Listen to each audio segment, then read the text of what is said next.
प्रेम प्रणाम जी।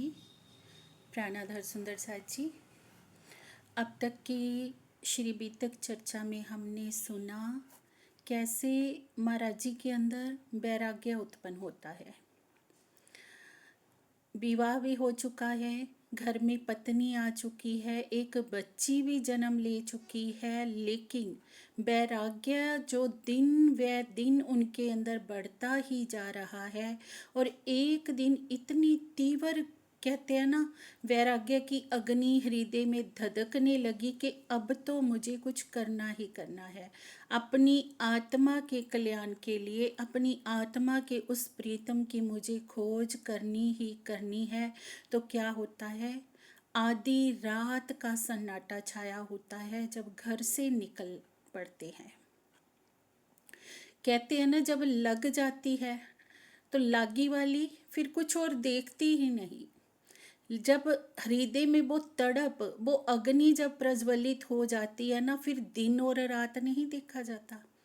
दिन और रात्रि हम कब देखते हैं, जब हृदय में वो तड़प हमारे चलती नहीं है। महाराज जी की बीतक को हम सुनेंगे ना सुंदर साथ जी, तो हमारे हृदय में इन बातों का एक विचार अवश्य उठेगा कि हमें कहीं जाना भी होता है ना, अपने किसी तीर्थ स्थान पर भी जाना है, कि कहीं हमारे आश्रम भी हमें जाना होता है, तो पहले हम इन बातों की कितनी लंबी लंबी विवेचना करते हैं कि हम अपनी टिकट दिन की बनवाएं या रात की बनवाएं। रात की बनवाएंगे तो डर सताता है कि कुछ अनिष्ट तो नहीं हो जाएगा। कितनी बातों की उथल पुथल हमारे दिल में पहले चलती है, कहीं भी धनी जी से मिलने जाने से पहले। पर महाराज जी के हृदय में जब वो अग्नि जली तो ना दिन देखा ना रात देखा। कहते आधी रात का घोर अंधकार है और आधी रात को ही निकल पड़ते हैं। पति पत्नी को और बच्ची को आखिरी बार देखते हैं, आखिरी प्रणाम उनको करते हैं और निकल पड़ते हैं शाश्वत सत्य की खोज में। जो निकलता है ना, वही तो प्राप्त करता है। कहते अगर हम निकलेंगे ही नहीं, कुछ पाने की खोज हमारे हृदय में उठेगी ही नहीं, वो तड़प हमारे हृदय में उठेगी ही नहीं, तो कैसे वो मिलेगा, कैसे उस मंजिल तक हम पहुंचेंगे, कैसे उसको प्राप्त करेंगे सुंदर साथ जी। तो अभी उम्र कितनी है, 19 साल की मात्र अवस्था है। कहते 19वीं वसंत में अभी मेरा प्रवेश हुआ था। जवानी को वसंत क्यों कहा है, जिस तरह से वसंत ऋतु आती है ना, तो वसंत ऋतु में हम देखते हैं कि प्रकृति जो होती है अपनी पूर्ण ऊर्जा के साथ अपनी सुंदरता को बिखेर रही होती है। ऐसे ही जो जवानी की अवस्था को भी वसंत कहा है कि भरपूर हमारी जब युवा अवस्था होती है, हृदय में कुछ करने की चाहत होती है, गुण अंग इंद्रियों में वो जोश होता है, वो ऊर्जा होती है। तो अगर देखा जाए ना, हम कहते हैं ये गृहस्थी बसाने की अवस्था है। देखा जाए तो अध्यात्म की भी सही अवस्था यही है, सही उम्र यही है। अगर हम परमात्मा को पाना चाहते हैं ना, तो जवानी की अवस्था सबसे बेस्ट है। अगर तब नहीं हम पा पाए तो बुढ़ापे में क्या पाएंगे। बुढ़ापे में तो इंद्रियां भी स्थिर हो जाती हैं। कहते हैं ना, कभी घुटनों में दर्द है, कभी कमर में दर्द है, शरीर असहाय हो जाता है। इसलिए जो कोई भी परमहंस निकले हैं ना, तो ये युवा अवस्था में ही निकले हैं। युवा अवस्था में जिसको लगन लग गई ना, वो कुछ प्राप्त भी कर लेता है। बुढ़ापा तो जैसे जैसे बढ़ता जाता है ना, उम्र जैसे जैसे ढलती जाती है, कहते तृष्णाओं की अग्नि वैसे वैसे बढ़ती जाती है, तृष्णाएं कम नहीं होती। तृष्णाएं अगर मिट गई तो जवानी में ही मिट जाएंगी। जिसकी नहीं मिटनी है ना, तो कितनी, कहते हैं 90 साल 100 वर्ष तक भी कोई हो जाएगा ना, तब भी नहीं मिटेंगी। ये तो जिसके ऊपर पिया पर ब्रह्म की कृपा की नजर बरसती है ना, वही निकल पाता है। वही जवानी की, कहते भरपूर युवा अवस्था में, भरपूर बसंत में वही विचार कर सकता है कि मुझे अपनी आत्मा के शाश्वत आनंद को प्राप्त करना है। और उसी के हृदय में वो वैराग्य की अग्नि धधकती है और निकल पड़ते हैं महाराज जी। कहते हैं घर से चलते समय मैंने अपने पास कुछ नहीं रखा, क्या था, मात्र 1.25 रुपया, एक चद्दर और एक धोती रास्ते के लिए रखी थी। सुंदर सा जी, यहाँ भी हमारे लिए बहुत बड़ी प्रेरणा है। महाराज जी की बीतक जब मैं पढ़ रही थी ना, तो सोच रही थी, विचार चल रहा था मेरे दिल में ये वाला कि धनी, हम सुंदर साथ तो जब निकलते हैं ना आपसे मिलने के लिए, सतगुरु से मिलने के लिए भी हम घर से निकलते हैं कि आश्रम जाना है, तो कितना बोझा ढोते हैं अपने साथ। जबकि वहाँ चल के तो हमें पता भी है कि वहाँ तो 3 वक्त का खाना भी मिलेगा, रहने को स्थान भी मिलेगा, सब कुछ वहाँ तो सुविधा मिलेगी, फिर भी कितना बोझा ढोते हैं हम अपने साथ। मेरे को एक घटना याद आ रही थी कि एक बार मैंने देखा आश्रम में एक नए सुंदर साथ आए थे। चलो नए थे, अभी नहीं पता था, बस उनको इतना पता चला होगा कि वहाँ पर फीका खाना मिलता है। तो वो अपने साथ ना अचार की डिब्बी लेकर आए थे और भोजनालय में बैठे जब भोजन कर रहे थे, चुपके से अपने पर्स से अचार की डिब्बी निकाली और अचार साथ रखा और तब उन्होंने खाना खाया। तो ये दृश्य आंखों के आगे घूम रहे थे। क्या हम सत्य के अनुयायी हैं? क्या सच में हमारे हृदय में तड़प है? जिसके हृदय में तड़प होती है ना, वो तो दौड़ता है, वो आगा पीछा नहीं देखता, वो तो निकल पड़ता है बस कि मुझे सत्य को पाना है, मुझे शाश्वत आनंद को प्राप्त करना है। वो अपनी जीवाओं की तृष्णाओं को नहीं देखता। हम लोग जाते हैं तो हम क्या करते हैं, सब कुछ देख के चलते हैं कि कहीं मुझे इस चीज़ का अभाव ना हो जाए, वहाँ जाएंगे तो कहीं मुझे इस चीज़ की कमी ना आ जाए, और ढेर सारा बोझ अपने साथ ढो के हम निकलते हैं। और हम कहते हैं हम परमात्मा से प्रेम करते हैं, नहीं करते हैं सुंदर साथ जी, नहीं करते हैं। अभी हम कहनी में हैं, अभी हम करनी में भी नहीं आए, रहनी में तो आनी दूर की बात है। अभी तो हमने करनी भी शुरू नहीं करी। करनी भी शुरू करेंगे ना तो हम इन चीज़ों से घबराएंगे ही नहीं कि हम जा रहे हैं तो कौन कहाँ क्या होगा। अगर जिसको ढूंढने के लिए, जिसका आशा लेकर हम, जिसका आसरा लेके चल रहे हैं, क्या वो हमारी रक्षा नहीं करेगा? महाराज जी को तो अभी मिले भी नहीं है सतगुरु, अभी दिखे भी नहीं है धनी जी, तो भी निकले भी है ना खोज में। तो मात्र एक चद्दर है, एक धोती है और 1.25 रुपया है कि बस कहीं पे वो भी कोई आवश्यकता पड़ गई तो, और कुछ नहीं लेकर चले, सब छोड़ दिया। सब कुछ बंधन लग रहा है, क्योंकि ये जितना हम बोझा अपने साथ ढोते जाएंगे ना, उतनी उस जाल में हम ही फंसते जाएंगे। बहुत सामान उठाएंगे, फिर उसकी देख रेख की ओर ध्यान जाएगा। बहुत सामान उठाएंगे, फिर उसके रखने की व्यवस्था करनी पड़ेगी। तो ही जो भी परमहंस निकलते हैं, खाली हाथ ही निकलते हैं।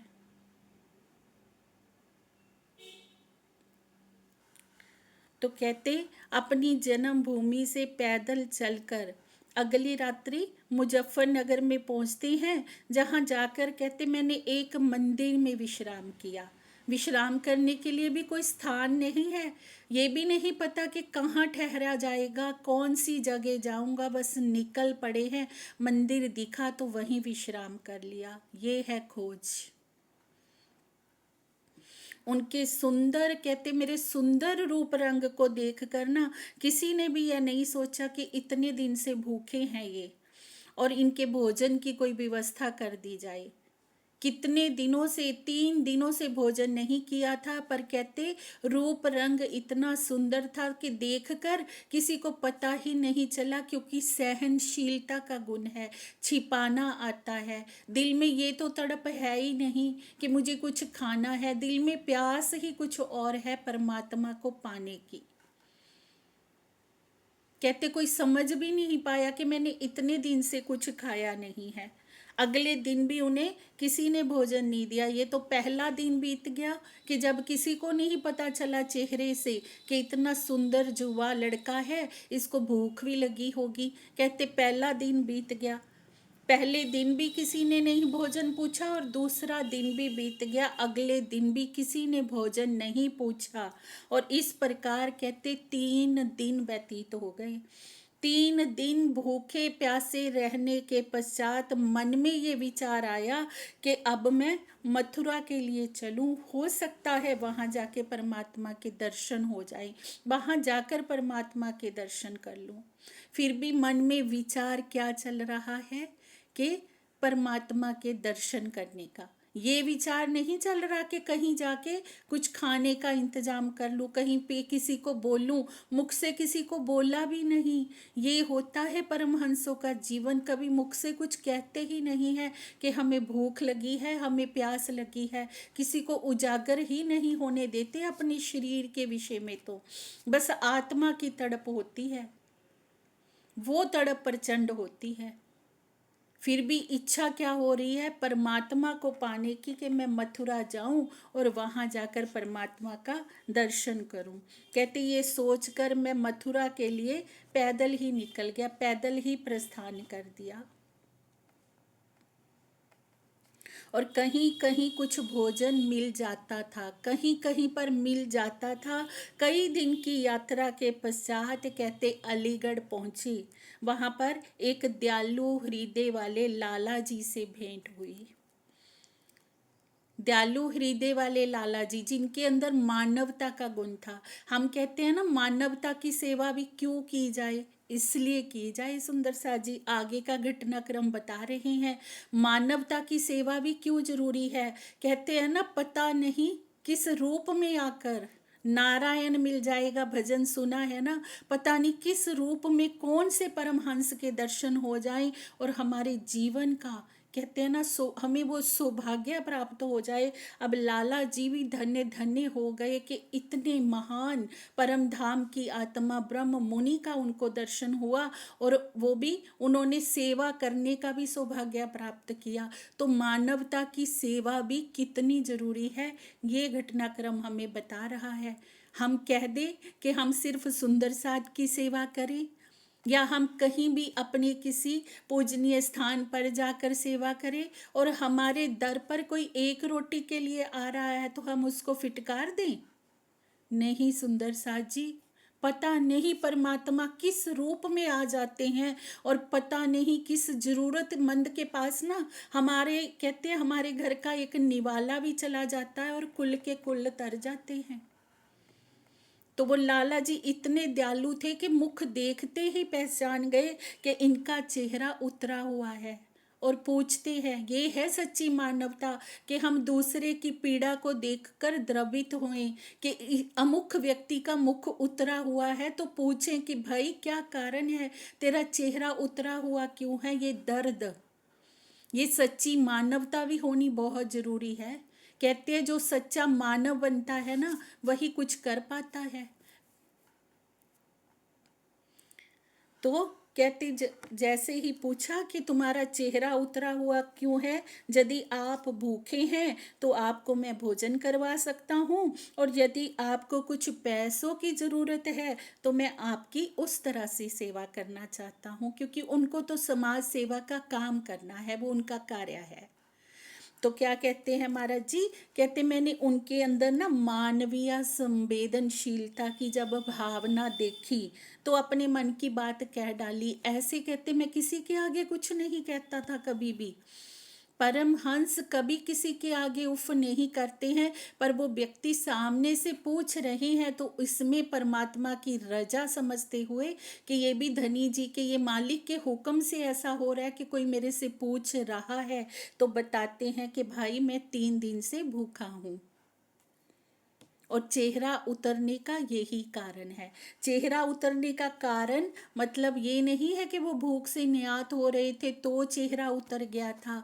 ये हमारा जो 5 तत्व का शरीर है ना सुंदर साथ जी, ये 5 तत्वों से जिनसे बना है, जल से, वायु से, आकाश से, अग्नि से, तो इन 5 तत्वों के बिना ये जिंदा नहीं रह सकता। कितने दिन आखिर बर्दाश्त करेंगे कि हमें खाने को कुछ ना मिले। जो अग्नि है वो जलाना शुरू कर देगी शरीर को। जो जठरा अग्नि है ना, भोजन को पकाती है, जो वो धीरे धीरे जब भोजन नहीं मिलता तो वो हमारे रक्त को सुखाना शुरू कर देती है, हड्डियों को गलाना शुरू कर देती है, और दिन व दिन जो चेहरे का नूर है वो कम होने लग जाता है। कहते चेहरा उतरने का यही कारण था कि कई दिन से कुछ खाया नहीं था। चेहरा ऐसे नहीं उतरा हुआ था कि वो निराश थे कि मुझे तो कुछ खाने को ही नहीं मिल रहा। तो कहते मैं परमात्मा के अतिरिक्त अन्य किसी के आगे हाथ नहीं फैलाता, और अपनी बात रखी कि मैं हाथ नहीं फैलाता। तो एक हाथ हमें भी कहाँ फैलाना चाहिए सुंदर साथ जी? ये महाराज जी हमें सिखापन दे रहे हैं कि जो सत्य के अनुयायी होते हैं ना, जो सत्य के पथ पर चलने वाले होते हैं, वो एक परमात्मा के सिवाय किसी के आगे हाथ नहीं फैलाते। हाथ फैलाएंगे तो क्या हो जाएगा? कोई फिटकार देगा। देखते हैं हम, बहुत से महात्मा जन आते हैं तो उनको अगर किसी दर से वो एक रोटी भी मांग रहे हैं तो उनको क्या कुछ बदले में सुनना पड़ता है। तो महाराज जी कहते ऐसा मैंने करना ही नहीं। मेरी तो सब आशाएं उम्मीदें उस मालिक से हैं, और हमारे लिए सिखापन है सुंदर साथ जी कि जो कुछ मांगे अपने धनी से मांगे, उस पर छोड़ दे कि पिया जैसे तुझे मंजूर है, जो तू दे रहा है हम खा रहे हैं, जब तूने देना है तब होगा। सारी उम्मीदें उनसे रखें और एक हृदय में प्यास उनको पाने की रखें, और कोई चाहत ना रखें। ये परमहंसों की जीवनी हमारा मार्गदर्शन कर रही है। कहते मैंने मथुरा की यात्रा का निश्चय किया था कि मथुरा जाऊंगा, लेकिन भूख के कष्ट की मुझे कोई चिंता नहीं है। कहते मैं भूखा हूँ, इस ये कष्ट नहीं है मुझे। मुझे तो ये चिंता है कि मुझे मथुरा जाना है और वहाँ जाकर परमात्मा का दर्शन करना है। और ये बात सुनकर कहते जो लाला जी थे ना, वो भी भावुक हो गए कि ऐसे महान पुरुष से मेरा मिलन हुआ, जिनके इतने उच्च विचार हैं कि इतने दिन से भूखे हैं, कोई चिंता नहीं, परमात्मा से मिलने की चाहत है। तो फिर उन्होंने महाराज जी को पेट भर भोजन करवाया और बोले कृपा करके एक लोटा उनको देते हैं कि आप ये लोटा भी स्वीकार कर लीजिए, क्योंकि हो सकता है यात्रा में आपको इसकी आवश्यकता पड़े। तो महाराज जी कहते मैंने उनकी ना श्रद्धा भावना को देखते हुए वो भेंट स्वीकार कर ली, क्योंकि उनके दिल में श्रद्धा थी। कहते ऐसे में किसी से कुछ लेता नहीं था, पर उसकी श्रद्धा देख के, भावना देख के, और सच्ची भावना से कोई कुछ देता है ना तो वो स्वीकार भी करते हैं परमहंस सतगुरु महाराज। और जिनकी जैसी भावना होती है उनको वैसा दर्शन भी होता है। लाला का दिल साफ था, मानवता की सेवा में लगे हुए थे। तो देखो परमात्मा के स्वरूप से मिलन भी हुआ, दर्शन भी हुए। सुंदर साथ जी अगर मन सच्चा है ना, कहते हैं मन चंगा है तो कसौटी में गंगा है। अब कहते लाला जी से विदा लेकर जैसे ही मैं मथुरा के लिए चल पड़ा। अभी कहते थोड़ी ही दूरी पर गया होऊंगा और दो सिपाहियों ने आकर रास्ता रोक लिया। माया भी पथ पथ पर साथ साथ चलती है। अनेक कष्टों से गुजरना पड़ता है, अनेक तरह से तपाया जाता है सुंदर सा जी, क्योंकि हीरे को तराशना है, सोने को निखारना है, सोने को सुंदर गहने का रूप देना है, हीरे को सुंदर गहने का रूप देना है। तो तराशा जा रहा है, अनेक संकटों से गुजारा जा रहा है।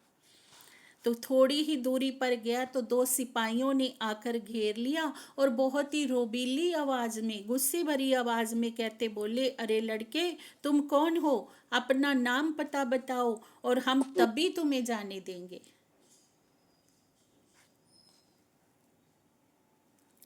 अब महाराज जी कहते मैंने उत्तर दिया मैं सहारनपुर जिले के जड़ोदा गांव का निवासी हूँ, मेरा नाम झंडू दत्त है और मैं श्री कृष्ण जी के दर्शन करने के लिए मथुरा जा रहा हूँ। कहते एक सिपाही जो था बहुत ही धमकाने वाले अंदाज में बोला कि तुम आवारा लड़कों की तरह सड़कों पर क्यों घूम रहे हो। तो उनको कहाँ समझ आ सकती थी सुंदर साथ जी। वो तो माया के मद में पड़े हुए अंग्रेज अधिकारी थे। तो उस समय तो समय भी ऐसा था, देश गुलाम था, हम जानते हैं सब कि कैसा समय था। जबरन लड़कों को ले जाया जाता था और उनसे मजदूरी करवाई जाती थी, मेहनत करवाई जाती थी। वो क्या घटनाक्रम था आगे आएगा सारा। और कहते क्या तुम अपना नाम पता लिख पढ़ लेते हो।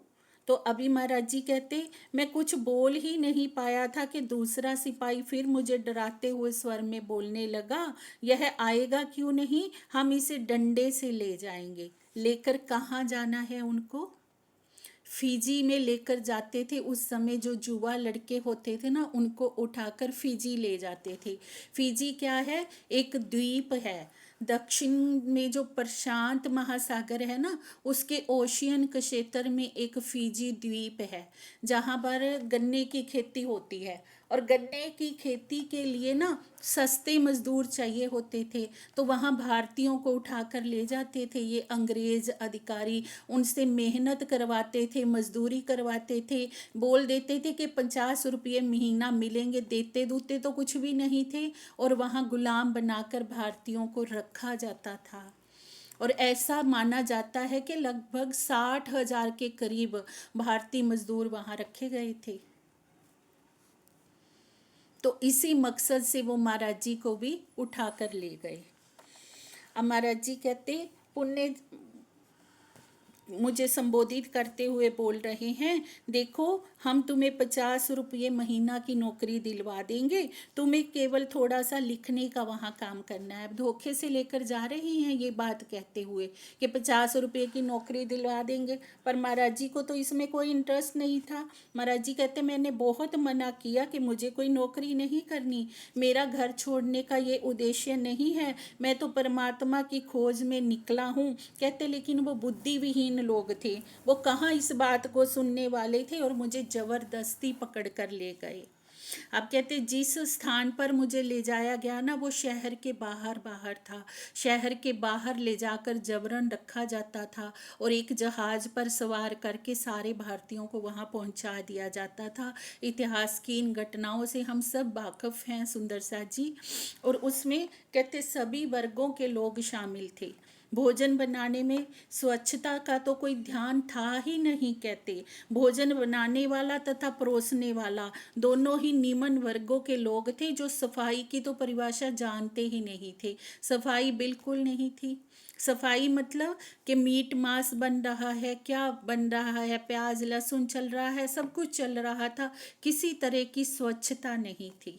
और महाराज जी तो ऐसा भोजन कभी करेंगे नहीं और उस स्थान का बना हुआ भोजन भी नहीं करेंगे। तो कहते मैं वहाँ हृदय से ही वहाँ भोजन करने के लिए तैयार नहीं था।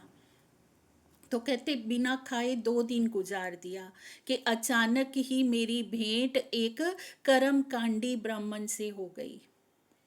अब कर्मकांडी ब्राह्मण क्यों कहा है सुंदर सा जी? क्योंकि वो जो ब्राह्मण था ना, वो जात का तो ब्राह्मण था, पर कर्म कांडी कहते हैं जो कर्मों के कर्म कांडों में ही उलझे होते हैं ना, जिसके अंदर धर्म के लक्षण तो होते नहीं पर कर्म कांड करते हैं कि हम ब्राह्मण हैं, वो कर्म कांडी ब्राह्मण होते हैं। असल ब्राह्मण कौन है? ये हमने पहले सुना था सुंदर सा जी, धर्म के 10 लक्षणों की विवेचना में कि जिस व्यक्ति के अंदर धर्म के 10 लक्षण होते हैं ना, जो उनका पालन करता होता है, सच्चा ब्राह्मण वही होता है, सच्चा धार्मिक वही होता है। महाराज जी के अंदर तो सारे गुण थे। महाराज जी किसी पे क्रोध नहीं करते थे, पर जो कर्मकांडी ब्राह्मण था ना, वो वैसे तो कुल से तो ब्राह्मण था, कहते क्रोधी स्वभाव का था, क्रोध बहुत आता था उसको, हर बात पे गुस्सा हो जाता था। और कहते उसने महाराज जी से पूछा आप इस जाल में कैसे फंस गए, मतलब इन लोगों के जाल में आप कैसे फंस गए? महाराज जी कहते मैंने कहा जैसे आप फंस गए, कि जैसे आप फंस गए वैसे ही मैं फंस गया। अब यहाँ पर हमारा गुजारा कैसे चलेगा? तो कहते मैंने मुझे वो कहने लगा कि अब यहाँ गुजारा कैसे चलेगा, कि देखो भाई एक ही तरीका है, जहाँ से सूखा आटा ले लिया जाए और अलग से अपना भोजन बना लिया जाए, कि यही ऑप्शन है और तो कोई ऑप्शन नहीं।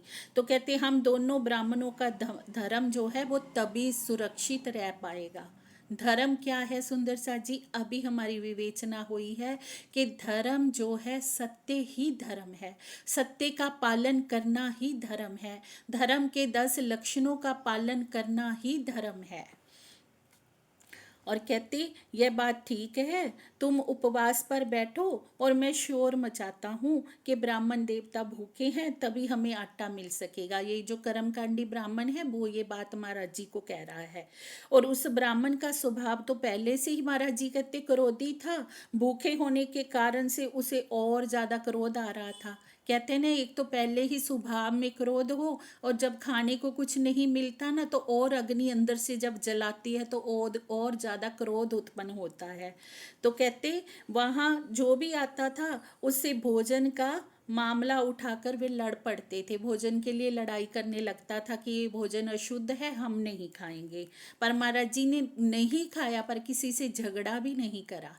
हम देखते हैं कि ये घटनाक्रम हमें बता क्या रहे हैं सुंदर सा जी, कि किसी भी परिस्थिति में हम सम रहें, विवाद ना करें।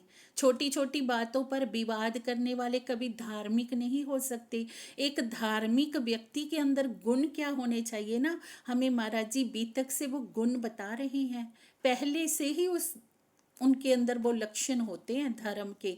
जो परम हंस ब्रह्म मुनि होते हैं उनके स्वभाव में ही ये गुण होते हैं। तो कहते वो सबसे लड़ पड़ता था भोजन का मामला उठाकर।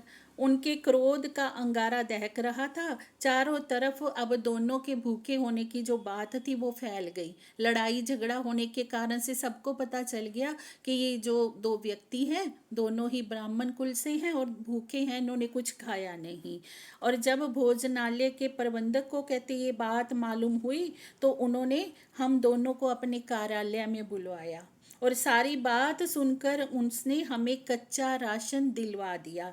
तब यही जाकर हमारी भूख मिटी। कहते तब जाकर हमने कुछ खाया, कच्चा राशन मिला, फिर उसे बनाया और फिर हमने खाया। अब कहते कुछ दिनों के बाद इन सभी लोगों को कोलकाता भेजा जाना था और ये आदेश हो गया था बड़े अधिकारी का, इनको कोलकाता भेज दो। सभी लोगों को रेल में के द्वारा कोलकाता पहुंचाया जाना था। अब कहते वहाँ पर झंडूदत्त जी को अंग्रेज अधिकारी के समक्ष उपस्थित होना था। उसने जब महाराज जी कहते मेरे कोमल हाथों को देखा ना, तो कोमल हाथों को देखकर वो बोल पड़ा कि तुम्हारे तो हाथ इतने कोमल है, भला तुम वहाँ काम कैसे करोगे? पहले अपने हाथों को तुम्हें कठोर करना होगा और हाथों को कठोर करने के लिए ना तुम इनके ऊपर चूना मलो। चूना मलने से हम जानते हैं ना हाथ खुरदरे हो जाते हैं, कठोर हो जाते हैं। तो कहते 3 दिनों तक मेरे हाथों से वो चूना मलवाते रहे मेरे से। 3 दिन तक चूना मलते रहे हाथों को कठोर करने के लिए। ये गुजारा जा रहा है परिस्थितियों से। धनी कहते अभी हाथ भी कोमल नहीं रहने देंगे। संसार की कठोरता हर तरह से दिखाई जा रही है। जो कठोर संसार होता है ना वो मनुष्य को भी ऐसा बना देता है कि कहते हाथों में भी अगर कोमलता है ना वो भी सहन नहीं हो रही, उसे भी कठोर बनाने पर तुल गए। और कहते 3 दिन तक चूना मलता रहा। जब अधिकारियों को पता चला कि अब इनके जो हाथ हैं कुछ कठोर हो चुके हैं तो उनके वस्त्र उतार लिए गए और एक विशेष प्रकार का कहते मुझे वस्त्र पहना दिया गया। पहले वाले वस्त्र भी उतरवा लिए। ये परीक्षाएं होती हैं सुंदर सा जी। तन पर वो कपड़ा भी नहीं रहा। ऐसा माया प्रपंच रचती है। तो कहते वास्तव में इन लोगों को जहाँ लाने का उद्देश्य था समुंदर के वीरान द्वीपों को आबाद करना। जैसे हमने अभी सुना सुंदर सा जी, इनका मूल जो मकसद था वो क्या था? जो समुंदर के अंदर वीरान द्वीप पड़े हैं, द्वीप देश हैं, उनको आबाद करना है। वहाँ पर गन्ने की खेती के लिए इनको वो मजदूर चाहिए थे। तो कहते फिजी नाम का वहाँ जो अंग्रेज सरकार थी वो द्वीप बसाना चाहती थी, इसलिए वहाँ लेकर जाना था। अब जिन लोगों को कोलकाता ले जाया गया था उनमें से कुछ लोगों को फिजी द्वीप में भेजने के लिए छांटा गया। फिर छटनी कर रहे हैं वहाँ पर कि इनको वहाँ भेजना है। अब समुंदर में एक जहाज खड़ा था, कहते उसमें इन लोगों को एक एक करके चढ़ाया जा जाने लगा। पर ऐसा कैसे हो सकता था? धनी जी कहते हैं ना, परीक्षाओं से गुजारते अवश्य हैं, माया अपने प्रपंच रचती अवश्य है, पर माया का कोई भी प्रपंच ब्रह्मात्माओं के ऊपर चलने नहीं पाता ज़्यादा देर। माया धनी जी हमें दिखाने के लिए लाए हैं सुंदर सा जी, हमें उसमें डुबाने के लिए नहीं लाए हैं। इन रास्तों से गुजारा जा रहा है सिर्फ इसलिए कि संसार का सच दिखाना है। पत्थरों से टकराते हुए ही कहते हैं ना, जो नदियां गुजरती हैं वही जाकर समंदर में मिला करती हैं, और यही कारण हो रहा था कि ये सब कुछ किया जा रहा था।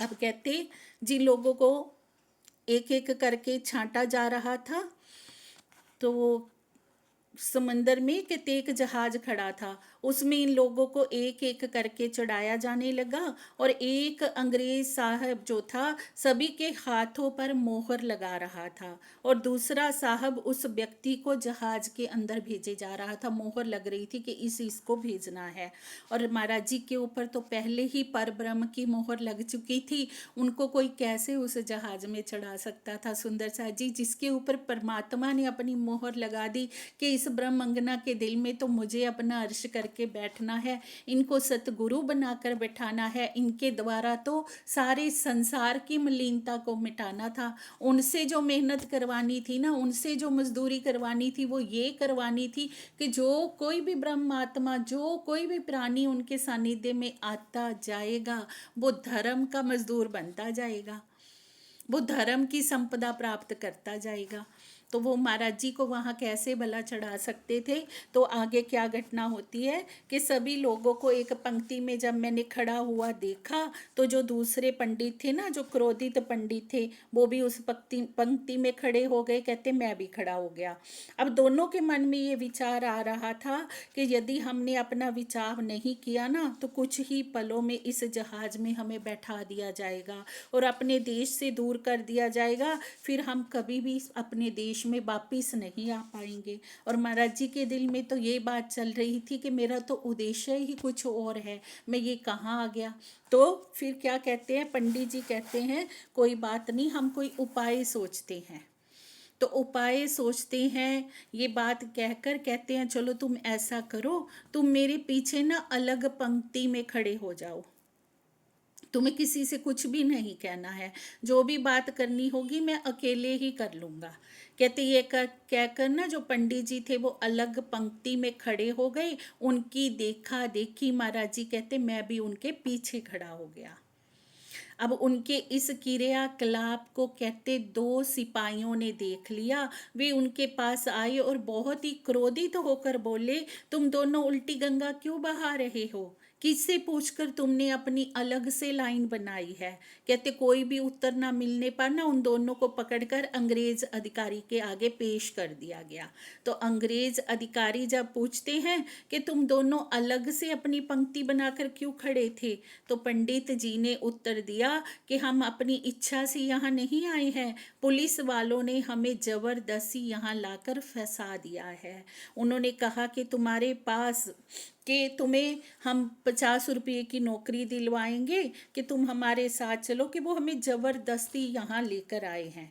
तो फिर उस अंग्रेज अधिकारी ने पूछा कि तुम हो कौन और अपने घर पर तुम क्या काम करते हो? तो पंडित जी पुण्य बोल पड़े कि साहब हम दोनों तो कुल से ब्राह्मण हैं, परमात्मा की कथा चर्चा भजन कीर्तन ही हमारा व्यवसाय है। आप जो काम हमसे लेना चाहते हैं ना, उसे करने में हम असमर्थ हैं, हम वो काम नहीं कर सकते। हम आप हमें मुक्त कर दीजिए तो आपकी बहुत कृपा होगी। तो धनी जी की मेहर देखिए सुंदर सा जी। वैसे तो अंग्रेज अधिकारी पिघलने वाले नहीं होते थे, पर कहते ये बात सुनकर उस अंग्रेज अधिकारी ने ये आदेश दे दिया कि इन दोनों को घर जाने का सारा खर्च दे दिया जाए। अब कहते हैं ना, किसी परमहंस की संगति भी अगर मिल जाए ना, तो संगति करने वाला भी तर जाता है। अब महाराज जी वहाँ गए, उनका वहाँ जाना हुआ तो दूसरे पंडित की भी साथ में रक्षा हो गई। ये होता है ब्रह्मात्मा के सानिध्य का फल, कि उनका सानिध्य भी मिल जाता है ना, तो इतना भी काफ़ी होता है। इससे भी कल्याण हो गया कि दूसरे पंडित का भी बचाव हो गया। अगर महाराज जी ना जाते तो हो सकता था कि उसका बचाव हो जाता। तो कहते जो साहिब थे, अंग्रेज अधिकारी थे, उनके हुक्म का तुरंत पालन किया गया। और महाराज जी कहते उनके साथी ने 5-5 रुपये तथा रेलवे का पास हमें लाकर दे दिया। अब महाराज जी कहते हम मथुरा जाने का मैंने तो कहते मथुरा जाने का पास बनवाया क्योंकि उनके मन में श्री कृष्ण जी के दर्शन की प्यास थी। ऐसा नहीं कि माया के ये थपेड़े देखकर प्यास बुझ गई। परमहंसों की प्यास बुझती नहीं है सुंदर सा जी। वो चिंगारी जो उनके अंदर जलती है ना, वो जलती ही रहती है। और जब तक अपने लक्ष्य तक वो पहुंच नहीं जाते ना, तब तक वो चिंगारी बुझती नहीं है। ये अंतर है परमहंसों में और सामान्य इंसान में। हम लोगों को थोड़ा सा भी माया का कोई थपेड़ा आएगा ना तो डर कर बैठ जाएंगे। कुछ भी ऐसी घटना हो जाएगी तो सोचेंगे कि अब तो घर से निकलना ही नहीं है। पर महाराज जी कहते मेरे अंदर अब भी कृष्ण जी के दर्शन की प्यास थी। अब भी मुझे ये था कि मथुरा जाकर दर्शन करना है। और कहते कोलकाता से मथुरा जाने वाली ट्रेन वाराणसी से होकर जाती थी। वाराणसी आते ही उनके मन में ये विचार उठा, यह काशी नगरी तो ज्ञान की नगरी है, तो क्यों ना कुछ दिन यहाँ रहकर ज्ञान ही ग्रहण कर लूं। ये इच्छा क्यों उत्पन्न हो रही है महाराज जी के मन में कि परमात्मा को अगर हमने पाना है तो पहले जानना पड़ेगा। और हमें जानने के लिए क्या करना पड़ेगा? ज्ञान का आसरा लेना पड़ेगा कि कुछ ज्ञान अर्जन कर लूं कि जिससे पता चल जाए मुझे परमात्मा का रास्ता। कहते अभी तुम्हारी कहते मैं इतना अभी सोच ही रहा था कि कुछ दिन रहकर यहाँ ज्ञान ग्रहण कर लूँ। और मन में उथल पुथल हो रही थी, विचार उठ रहे थे कि अभी तुम्हारी उम्र ही क्या बीती है।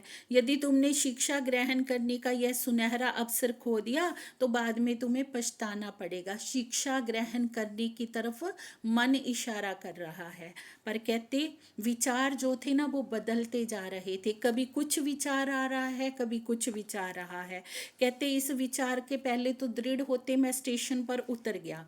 जैसे ही कहते मैं नगर के धार्मिक विद्यालय के पास गया तो कहते मन डावाडोल हो गया। अब मन की गति बता रहे हैं और ये भी समझाएंगे कि जब हमें समझ ना आए ना कि हमें करना क्या है, तब हमें क्या करना चाहिए। ये घटनाक्रम सुनने वाला है, बहुत ही ध्यानपूर्वक सुंदर सा जी। कहते हैं फिर मन डावाडोल हो गया और दूसरी ही विचारधारा उनके मन में घर कर गई। अब दूसरी विचारधारा क्या आ रही है कि विद्या पढ़कर तुम प्राप्त ही क्या कर लोगे। सभी विद्वान तो कोए की तरह लड़ते ही रहते हैं। मन में विचार क्या आ रहा है कि जितने भी विद्वान महाराज जी कहते मैंने देखे कोयों की तरह लड़ रहे हैं। कोई कैसे लड़ते हैं? एक रोटी का टुकड़ा होता है तो वो उससे छीनता है, वो उससे छीनता है। कहते असल विद्वान कौन है ये हमें समझाया जा रहा है सुंदर सा जी। विद्वान वो नहीं जो अपना बड़प्पन बताने के लिए लड़ाई करे। सच्चा विद्वान कौन है? सच्चा विद्वान वही है जो अपने हृदय में भी ज्ञान की ज्योत जलाता है और जो कुछ करता है, ज्ञान अर्जन करता है, वो सर्व हित के भले के लिए करता है। अपने आर्थिक उपार्जन के लिए ज्ञान ग्रहण नहीं किया जाता। अपनी प्रशंसा, अपने पथ को पाने के लिए ज्ञान ग्रहण नहीं किया जाता कि मुझे किसी ऊंची मंजिल पर पहुंचना है।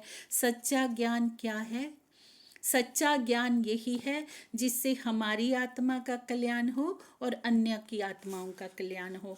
तो महाराज जी कहते जब ये विचार मेरे दिल में आया तो फिर मन में आया कि इस तरह की पढ़ाई से तो बिना पढ़े रहना ही अच्छा है। क्या फ़ायदा ऐसा पढ़ के विद्वान बन के क्या हो जाएगा। तो जो आशिक होते हैं ना वो कभी विद्वान नहीं बनना चाहेंगे। आशिकों को आशिकी करनी है, प्रेम करना है। और जब जो आत्मा प्रेम के पथ पर चलती है ना तो परमात्मा की सारी निधियां उनके धाम हृदय में होती हैं सुंदर सा जी। हम जितने भी परमहंसों की जीवनी को देखेंगे ना, सब किसकी खोज में निकले हैं? परमात्मा के प्रेम की खोज में। अपना दिल उन्होंने परमात्मा को दिया है। जहाँ इश्क का सागर आ जाता है ना तो ज्ञान का सागर वहाँ पीछे नहीं रहता। ज्ञान का सागर भी उसके अंग संग ही होता है। इश्क के सागर के बाद ही ज्ञान का सागर आता है। तो ये घटना हमें बता रही है कि हमें पहले डूबना कहाँ है, इश्क के सागर में। प्रेम का दीपक हमें जलाना है। प्रेम का दीपक जब जल गया ना, उसके बाद जो ज्ञान का दीपक जलता है ना सुंदर सा जी, उसकी जो लो होएगी ना, वो इतनी आनंददायी होएगी ना। फिर उस लो के अंदर कहते कोयों वाली लड़ाई नहीं होएगी, जैसे कोवे लड़ते घूम रहे हैं कि मैं बड़ा विद्वान, मैं बड़ा विद्वान, जो विद्वान कोयों की तरह लड़ते घूम रहे हैं। तो महाराज जी कहते ये बात जैसे ही मेरे दिल में आई, प्रणाम जी रीना सखी, आप माइक ऑफ कीजिए अपना। रीना, यह सोचते ही कहते मैं विद्यालय था उसके बाहर से ही लौट आया। फिर कहते उनके अंदर फिर से विचारों का तूफान उठने लगा, और अपने निवास पर आने पर भी मुझे शांति नहीं मिली। कहते वहाँ विद्यालय में गया, वहाँ शांति नहीं मिली। जब निवास पर आ गया तो फिर उथल पुथल चलने लगी। फिर मन में ये विचार उठने लगे कि नहीं, मुझे पढ़ लेना चाहिए। कहते जब 19 वर्ष बिना पढ़े बीत गए तो अब पढ़कर ही क्या करूँगा, कभी मन में ये विचार आता। अब तो पढ़ाई का असली समय ही बीत गया है। कहते कभी उनके मन में ऐसा आता कि विद्या ग्रहण करनी चाहिए, कभी आता कि नहीं ग्रहण करनी चाहिए। इस तरह से पूरी रात सोचते सोचते बीत गई, पर कोई भी कहते मैं सटीक निर्णय नहीं ले पा रहा था। और जब हम कोई निर्णय नहीं ले पाते ना, तो पिया पर ब्रह्म हमारा मार्गदर्शन अवश्य करते हैं सुंदर सा जी। जब रूह हार जाती है ना सब तरफ से कि अब मैं क्या करूं, तो वो पथ प्रदर्शक बनकर भी आता है किसी ना किसी रूप में। वो हमें रास्ता भी दिखाता है किसी ना किसी रूप में। वो हमें बताते हैं कि आत्माओं में तुम्हारी सहरग से भी नज़दीक हूँ, जिसे हम खोज रहे हैं ना एक पर्दे के चलते, कि अभी अंतरात्मा के उस पर्दे को प्रीतम ने हटाना है। बैठे तो पिया दिल में ही होते हैं, तो पथ प्रदर्शक बनकर आते हैं। क्या होता है कि प्रातः काल होते ही महाराज जी कहते जैसे ही मैं फिर से विद्यालय की ओर चल पड़ा, और जैसे ही विद्यालय के द्वार तक पहुंचा, कहते मेरे पैर फिर से ठिठक गए। मन रूपी सागर में विचारों का तूफान फिर से उठने लगा, और फिर से सोचने लगा कि इस लौकिक पढ़ाई में रखा क्या है, तो क्यों अपना जीवन इसके पीछे नष्ट करना। कहते जी विचार जब इतने प्रबल हो गए कि फिर से मुझे घर वापस लौटना पड़ा, और अपने निवास तक आते आते तो कहते थक कर मैं चूर हो गया, और समझ ही नहीं पाया कि ये कौन सी शक्ति है जो मुझे विद्यालय के बाहर से ही कहते लौटा लाती है। कुछ तो कहते हैं ना कारण होता है, धनी जी ने कुछ और सोचा होता है। कहते इस तरह से वे लगातार 8 दिन तक ये प्रोसेस चलता रहा कि मैं विद्यालय के द्वार पर जाता और वहाँ से वापस लौट आता। और 9वें दिन क्या होता है, कहते जैसे ही मैं विद्यालय के द्वार पर जाकर खड़ा हुआ, और फिर से मेरे हृदय में विचारों के बादल उमड़ने लगे, तो ऐसे में क्या हुआ कि सामने से कानों को एक मधुर ध्वनि, एक मधुर आवाज सुनाई पड़ी कि बेटे तुम इतनी चिंता मुद्रा में क्यों बैठे हो। कहते ये सुनते ही मैं चौंक गया, और सामने दृष्टि गई तो एक तेजोमयी चेहरे वाले महात्मा खड़े थे। कौन खड़े थे उस महात्मा के रूप में, धनी जी के ही जोश के स्वरूप सुंदर सा जी। क्योंकि मार्ग नहीं मिल रहा था ना, तो प्रीतम ने मार्ग तो दिखाना ही था। कहते हैं ना जब कोई नहीं होता तो मेरे प्रीतम आते हैं, डूबी हुई नैया को वही पार लगाते हैं, वही पथ प्रदर्शक हैं। जो कुछ हो रहा है उनके ही हुक्म के अधीन हो रहा है, क्योंकि उन्होंने वो हीरा तराश कर समाज को देना है। तो कहते जैसे ही मैंने उनकी ओर देखा और अपने मन की सारी जो व्यथा थी ना उनके सामने खोल के रख दी, और कहते प्रतिदिन विद्यालय के द्वार तक जाता था, कैसे जैसे ही अंदर प्रवेश करने की कोशिश करता था कोई अलौकिक शक्ति मुझे रोक देती है। ये बात महाराज जी उस महात्मा को बता रहे हैं कि मेरे साथ ऐसा हो रहा है। कहते आज 9वां दिन है ऐसा होते होते, प्रत्येक दिन मुझे द्वार के बाहर से लौटना पड़ता है। मेरी समझ में नहीं आ रहा कि मैं क्या करूं, कि कौन सी अलौकिक शक्ति है जो मुझे रोक लेती है, वहां तक जाने नहीं देती, क्योंकि धनी जी की आज्ञा कुछ और है।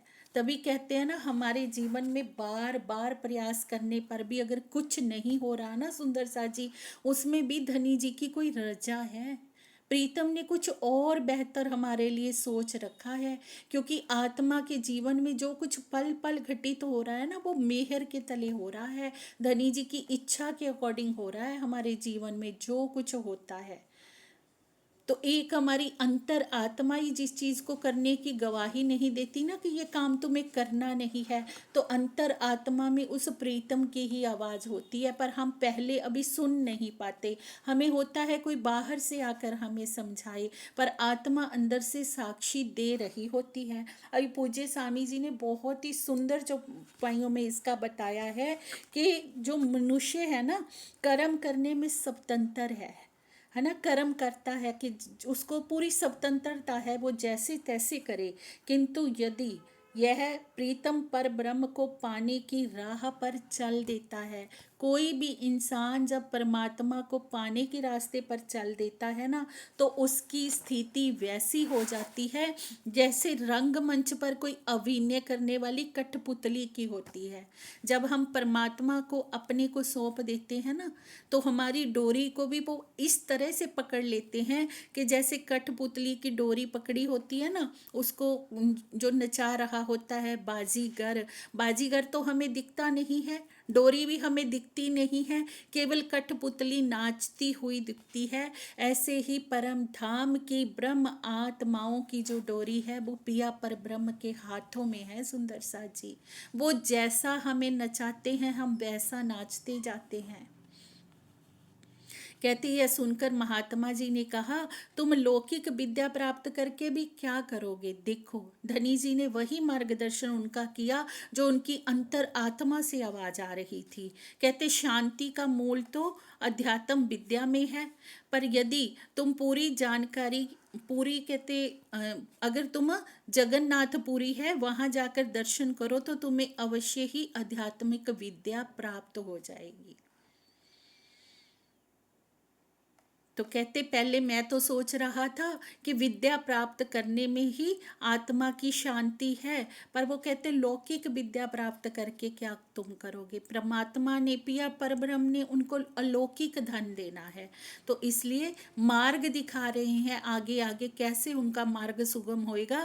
कहते तुम जगन्नाथपुरी जाओ, वहां जाकर दर्शन करो तो तुम्हें अवश्य ही आध्यात्मिक विद्या प्राप्त हो जाएगी। यह कहकर महात्मा जी थे वो अदृश्य हो गए। आगे आगे क्या घटनाक्रम होएगा सुंदर सा जी, कैसे जगन्नाथपुरी में जब महाराज जी जाएंगे, किन से मिलना होएगा, आगे का घटनाक्रम हम कल करेंगे। प्रेम प्रणाम जी।